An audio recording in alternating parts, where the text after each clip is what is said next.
Сегодня прекрасный вечер, мы все собрались здесь, это клуб «Гиппократ», он уже 24 года у нас, вот. Мы очень рады в последнее время, вот Дана Юсуфовна у нас возглавляет этот клуб, значит, да, было у нее недавно день рождения, вот мы тоже такой сувенирчик своеобразный приготовили, очень мы вам благодарны. На чашу весов, как положить, Дана Юсуфовна, ваше вот это вот душевное, сердечное, что вы вкладываете вот в этих студентов, им разъясняете по повышению квалификации, по увеличению категории, да, это, конечно, очень дорого стоит. Вот, может быть, мы не всегда есть возможность это сказать. Мы вам очень благодарны, очень признательны с прошедшим вас днем рождения. И даже, может быть, как там у военных, с дрожью в коленках, с металлом в голосе, за здоровье Даны Юсуфовны троекратное «Ура! Ура! Ура!»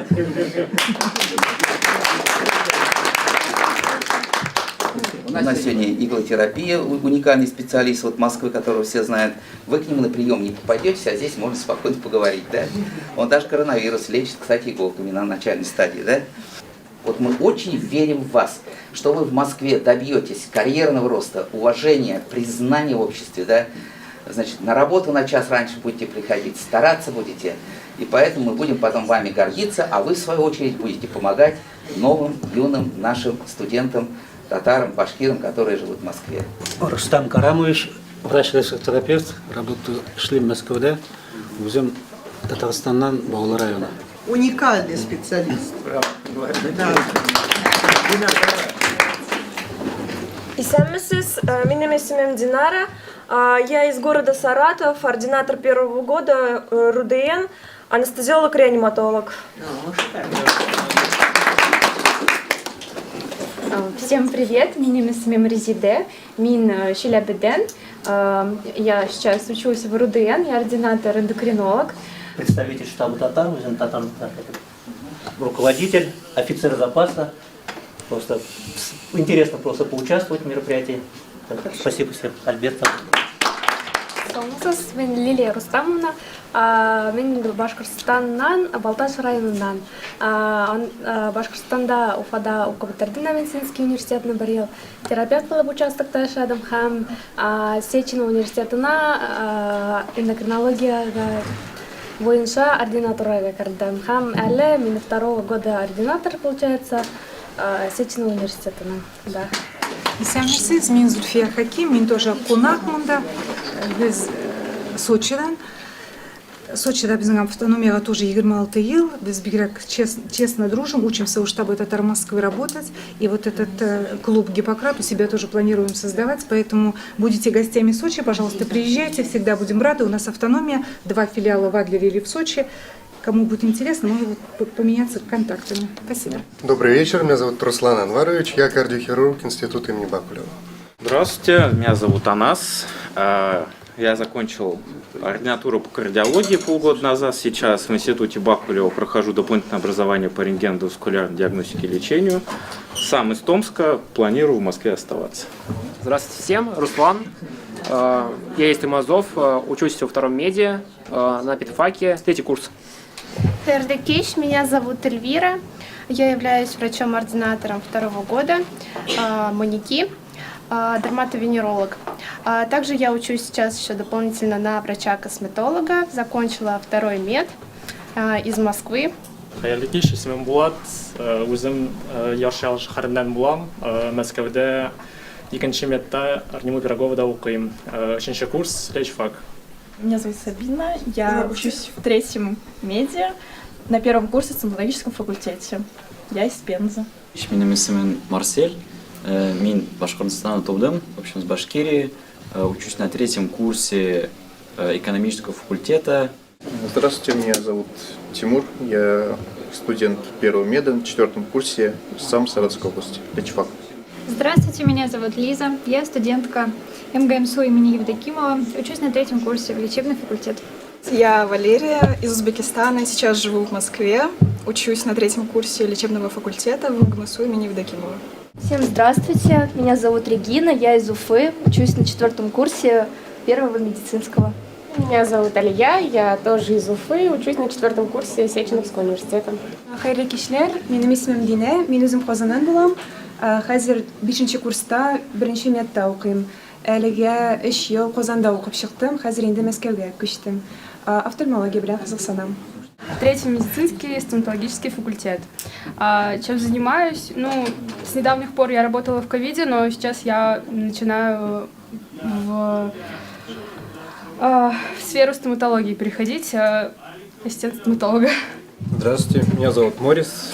Моя компания занимается продажей медоборудования, также монтажом медгазов и оснащением операционных.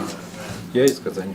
Здравствуйте, меня зовут Рустам. Я, конечно, не врач, я юрист, адвокат, но член штаба уже лет, наверное, 7. Поэтому пригласили в гости тоже здесь вот с друзьями приехали. Хайрлы кишләр, исемем Ринат. Тумышым Казахстан, аннан соң күп еллар Түркменстанда яшадым. 2005 елдан бері Мәскәүдә. Табибларга бер дә катнашым юк, әмма дә ләкин сезнең арагызда булырга бик шатмын. Рәхмәт. Зовут Рафаэль Галиев, сам с Уфы, заканчивал медицинский университет, стоматфакультет. В прошлом работал, получается, стоматологом, сменил профессию, сейчас финансовый советник. Меня зовут Лейсан, я из Башкирии, работаю врачом, анестезиологом, реаниматологом здесь, в Москве, вот уже почти 3 года. Добрый вечер, меня зовут Камилла, я окончила Казанский медицинский университет по специальности педиатрия, в Москве я окончила ординатуру по физиотерапии, сейчас я работаю рефлексотерапевтом после первички в РУДН. Хотела спросить студентов медицинских институтов, вузов. Скажите, пожалуйста, вот вас направили родители или сами решили? Вот кого направили родители, по стопам родителей, кто пошел? Прям поднимите руки. В эту специальность. Да, в эту специальность. То есть осознанно пришли в профессию, молодцы. Меня зовут Анвар, как уже вот мой брат и мой родственник уже представился. Мы компаньоны, у нас свой медицинский центр, уже несколько медицинских точек уже есть, поэтому вы к нам обращайтесь, будем рады вас тоже видеть по любым вопросам. Вот я сам из Казани. Меня зовут Лейла, я эксперт по маркетингу в медицине, соответственно, запускаю клиники, медцентры, раскручиваю, продвигаю, так и частных врачей тоже, так что кому-то могу быть полезно. Я здесь первый раз, очень интересные люди здесь собрались, интересная обстановка, мне здесь очень нравится. Надеюсь, что не последний. Вот этот цвет окон Рустема Фаизовича Ямалеева, он привлекает сюда все татарские души. Меня мусульман нуры балкып тора бу йортта. Мусульман нуры һәрбер бездә булырга тиеш. Без монда нигә бергәләшеп җыелышабыз? Чөнки үзебезнең мусульманлык, татарлыгыбызны саклап калырга. Знаете, сегодня очень много новых участников нашего клуба, и это очень хорошо, да? Поэтому немножко опять все более подробно придется рассказать. Но есть даже такое вот мнение. Даже нация где-то там утеряла язык, где-то там, историю или литературу свою плохо, может быть, знает, но генетические качества нации, они остаются. Так вот, генетически татарскому народу всегда было присуще трудолюбие, порядочность, обязательность, да? Диккатлек, ильтифатлык, говорим. Значит, ихтирам белән һәрбер кешегә мөрәҗәгать итеп. Вот все эти качества как раз и должны быть присущи прежде всего врачу. И я как-то приводила пример, что исследования показывают, что для каждой отдельной нации, оказывается, есть определенная тропность. Люди определенной нации чаще всего выбирают определенную профессию. Кто-то знаменитые обувщики, кто-то банкиры, а вот мы с вами, оказывается, врачи, учителя, нефтяники, офицеры. Татары, говорит, всегда были в самых теплых местах. У горячей домны, да, ракеты запускали. У меня племянник, подполковник военно-космических сил. Где жарко, где тепло, да. Вот такое тепло всегда было присуще татарам. И никогда татары никого не подводили. Вот я хочу сказать смысл, концепция нашего клуба. И это, конечно, это просто даже человеческое общение, и то уже согревает. Идешь вот к доктору, как к родственнику, как к своему брату. Идешь. Значит, в любом месте, даже новости услышишь. Ого, там, значит, татарин прививку придумал. Но его замалчивают, слушайте. Ну, потому что он татарин. А вообще-то, сколько ими уже сделано. Так, вот отец Анаса сделал уникальную операцию. Кто смотрел вот это, значит, торжественное мероприятие награждения врачей? Как называется это звание? Врач года, да? Врач года Малышева вручала. Это профессору Тахау, вот отцу нашего Анаса. И знаете, такая гордость переполняет, что это наш человек. Представляете? И также печально, если вдруг слышим, что кто-то с татарской фамилией или с мусульманской фамилией где-то что-то напортачил. Вот прям переживание. Вот так. Вот, понимаете, поэтому вот свет этого очага, который нас сюда собирает, это просто всего прежде элементарное человеческое общение. Но вот каждый выступая, друзья, не стесняйтесь. Как раз надо рассказывать о том, кто чем кому может быть полезен.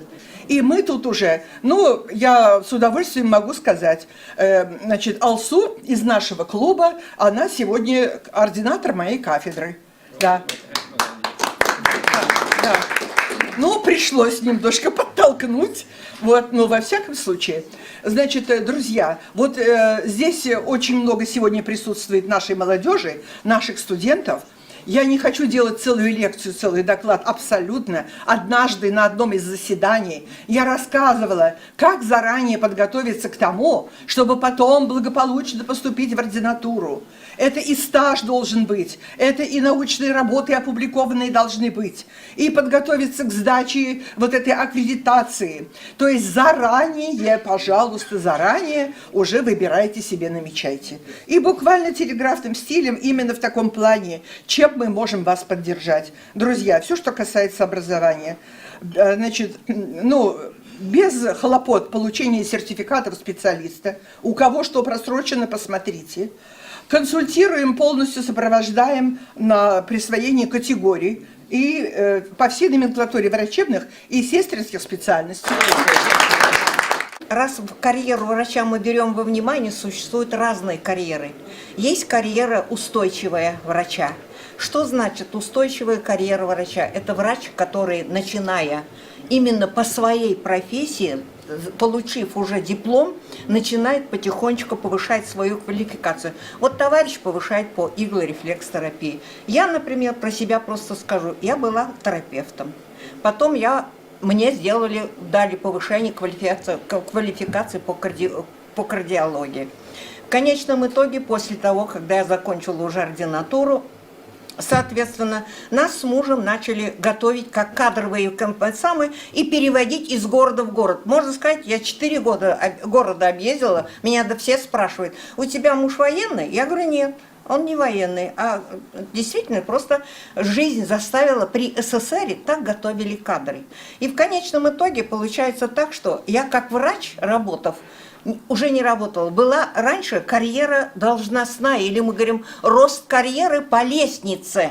Вот по этой лестнице я и шла. В сущности, можно сказать, заведующей отделением стала, потом, значит, стала замом по лечебной работе и главного врача, потом стала главным врачом. То есть я хочу сказать, что вот это вот постепенно, это именно карьера лестничного характера, практического врача. Вот у Дания Каримовны, я хочу сказать, что Фаизовны Каримовой, у нее идет по научной линии направление врача. Поэтому я хочу сказать, вот сегодня, если мы говорим о карьере врача, так и подумайте. Есть практическая линия, есть научная линия. Она в основном как учебного фактора, и имеется в виду подготовительная, как преподавательская должность в основном. А у меня чисто врачебная. Я на сегодняшний день заслуженный врач тоже Российской Федерации, нам приблизительно в одно и то же время дали. Я работала главным врачом Центральной поликлиники Минздрава, где было 800 работающих, 400 из них врачей, там сестер, санитарок и так далее. Обслуживали мы всю Москву. Эта поликлиника была закрытого типа в свое время.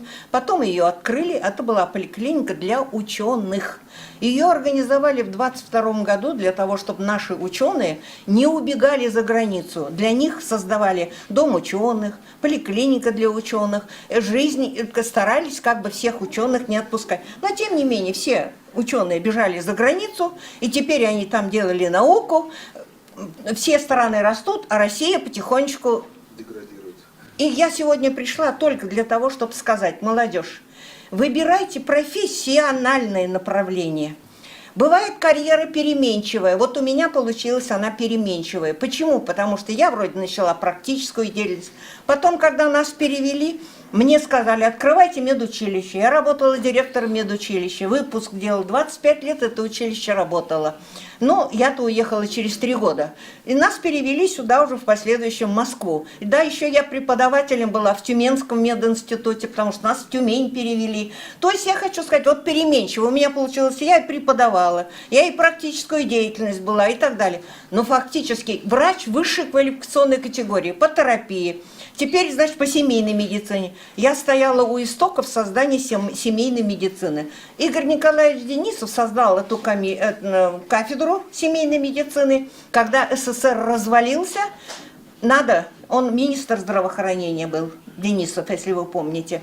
И в конечном итоге он едет в Америку, оттуда привозят все документацию и так далее, и здесь открываем кафедру семейной медицины. Куда ее садить? Так вот, эту центральную поликлинику, где Рим Шарифовна работает главным врачом. И открываем эту кафедру. Я становлюсь доцентом.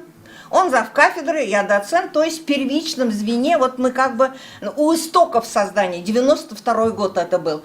Так у меня получается, я и преподаватель, я и директор, я и главный врач, я и то, все, 5-е, 10-е. Фактически я свою профессию врачебную потеряла. Я не кардиолог, я не терапевт, я не иглодефект, а хотя везде по всем этим профессиям у меня подготовка есть.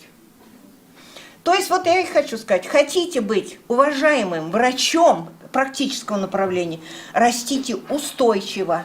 Хотите пойти по научной линии, пожалуйста, весь пример.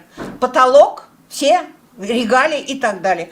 А у практического врача регалии врач с высшей категорией, кандидатская может быть, и дальше докторская может быть, но это уже научная часть получается. А по практической линии ты потолок, главный врач и заслуженный врач, народный врач.